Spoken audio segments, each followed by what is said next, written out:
किसान और आम उपभोक्ता दोनों ही हानि में होते हैं। जो लाभ में होते हैं वो सिर्फ और सिर्फ बिचौलिए होते हैं। तो क्या वर्तमान व्यवस्था में बदलाव की जरूरत नहीं है? अगर जरूरत है, हर जगह से महसूस की जा रही है। हमारे जो सियासतदान हैं वो भी महसूस कर रहे होंगे कि जब मंडी से खुशबू निकल कर आती है सब्जियों की, वो कितनी महंगी होती है। इस खुशबू इसलिए कह रहे हैं क्योंकि सियासतदानों पर बहुत ज्यादा डायरेक्टली इंपैक्ट नहीं पड़ता कीमतों का, फिर भी इन्हें हम शामिल करेंगे क्योंकि करना इन्हीं को है। एक सिस्टम, एक व्यवस्था बनानी इन्हीं को है।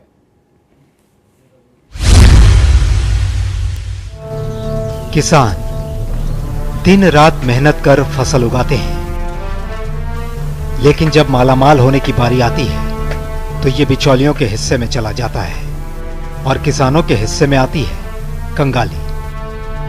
दरअसल फसल तैयार कर जब किसान इसे बेचने की कोशिश करता है तो उनके पास खरीदार के रूप में पहुंचता है बिचौलिया। ये बिचौलिया औने पौने दामों में किसानों से उनका उत्पाद खरीदते हैं और फिर उसे लेकर मंडी पहुंचते हैं। मंडी में खुदरा विक्रेता उस उत्पाद की बोली लगाते हैं। बोली मांग और पूर्ति पर निर्भर करती है। जब कोई वस्तु अत्यधिक मात्रा में मंडी में पहुंचती है तो बोली यानी इसकी कीमत कम तय होती है, लेकिन जब कम मात्रा में पहुंचती है तो कीमत अधिक तय होती है, यानी उत्पादों के दाम मंडी में पूर्ति पर पूर्ण निर्भर करते हैं। कोई तय नहीं है। जैसे मार्केट के वहाँ का रेट के यहाँ रेट बिकता है। जो 20 रुपये किलो है तो यहाँ 25 बिकेगा। जो 15 रुपये किलो है तो 20 बिकेगा, 21 बिकेगा, 18 बिकेगा। इसका कोई रेट फिक्स नहीं है। इसमें कम भी हो सकता है, ज़्यादा भी हो सकता है, इसमें घटी भी हो सकता है। अगर मान लीजिए जो कहते हैं कि अभी गाड़ी अगर माला गया, मौसमी आपका ज़्यादा आ गया, तो क्या फिर जो रेट डाउन हो जाएगा? रेट कम करके बिकेगा। जहाँ 25 बिक रहा वहाँ 16-17 हो जाएगा।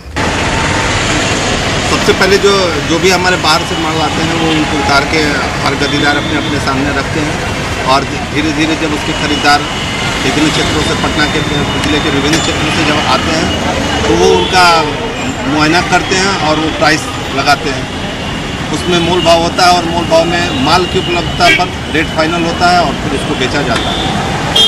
यही हम लोगों का फल का, सब्जी का, ये सब जिस भी पेरिसेबल गुड्स का भी मार्केटिंग होता है उसका रेट इसका पूर्व से कोई रेट निर्धारित नहीं है। अगर माल उपलब्ध कम है तो ऑटोमेटिकली खरीदार ज़्यादा होंगे तो उसका रेट बढ़ जाएगा। अगर माल की उपलब्धता अधिक है और खरीदार कम है तो निश्चित रूप से उसका रेट कम जाएगा। किसानों को उसके उपज का अधिकतम मूल्य मिले, इसके लिए सरकार ने कृषि उत्पादों को पूर्णतया बाजार के हवाले कर दिया है। यानी बाजार तय करता है कि किसी उत्पाद की कीमत कितनी हो, लेकिन इस व्यवस्था में किसानों को उनके उत्पाद का न्यूनतम मूल्य ही मिल पाता है, जबकि बिचौलिए अधिकतम लाभ कमा लेते हैं। अर्थशास्त्री मानते हैं कि सरकार को इस स्थिति से निपटने के लिए कोऑपरेटिव और बाजार व्यवस्था को रेगुलेट करना होगा, जिससे एक ओर किसानों को उनके उत्पादों का उचित मूल्य मिलेगा, दूसरी ओर उपभोक्ताओं को सस्ती दरों पर चीजें मिल जाएंगी। जो मूल उत्पादक है, प्राइमरी है, प्राथमिक उत्पादक, उसको मूल्य बहुत कम मिलता है अपने उत्पाद का, और बाजार आते आते और फाइनल कंज्यूमर जितना पे करते उसको बहुत प्राइस पे करना पड़ता है। और ये बीच का जो लाभ है वो ट्रेडर ले जाता है, व्यापारी, जिसको